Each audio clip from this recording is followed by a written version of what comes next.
They RTV app వార్తల్ని క్షణాల్లో చదివే అవకాశం ఉంటుంది. ఒక న్యూస్ పేపర్, ఒక టెలివిజన్ ఛానల్ మీ చేతుల్లో ఎప్పుడు ఉంటాయి. ఉద్యమ కేంద్రాలైన యూనివర్సిటీల మనుగడ లేకుండా పోతుంది. ఎక్కడ చూసినా మౌలిక వసతులు లేనటువంటి పరిస్థితి, టీచింగ్ నాన్ టీచింగ్ ఫ్యాకల్టీ లేనటువంటి పరిస్థితి.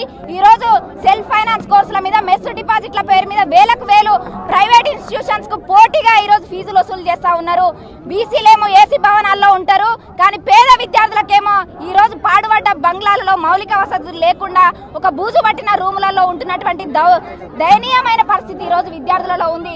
ఈ రోజు ఎంట్రీ ఫీజు అని చెప్పేసి, డెవలప్మెంట్ ఫీజు అని చెప్పేసి ఈ రోజు రెగ్యులర్ కోర్సులు అని చెప్తున్నారు. తీరా జాయిన్ అయిన తర్వాత సెల్ఫ్ ఫైనాన్స్ గా పేద విద్యార్థులు కోటి ఆశలతో యూనివర్సిటీలో అడుగు పెడితే ఈ విధంగా ప్రైవేట్ సంస్థలకు ధీటుగా మీరు ఫీజులు వసూలు చేస్తా ఉంటే పేద విద్యార్థులకు యూనివర్సిటీల వల్ల ఏమి లాభం పొందుతారని చెప్పేసి ఈ సందర్భంగా ప్రభుత్వాన్ని ప్రశ్నిస్తా ఉన్నా.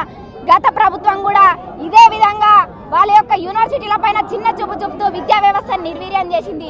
నూతన ప్రభుత్వమైన విద్యార్థులను పట్టించుకుంటుందంటే ప్రభుత్వం ఏర్పడి 2 నెలలు కావస్తున్నా కూడా ఇంతవరకు ఆ సంఘటనని ప్రస్తావించడం లేదు.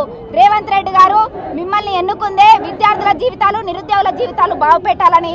అది పట్టించుకోకుండా మీరు వేరే వ్యవస్థలపైన సమీక్షలు చేయడం కాదు, ముఖ్యంగా విద్యార్థుల సమస్యలు పట్టించుకోవాలని చెప్పేసి డిమాండ్ చేస్తూ ఉన్నాం.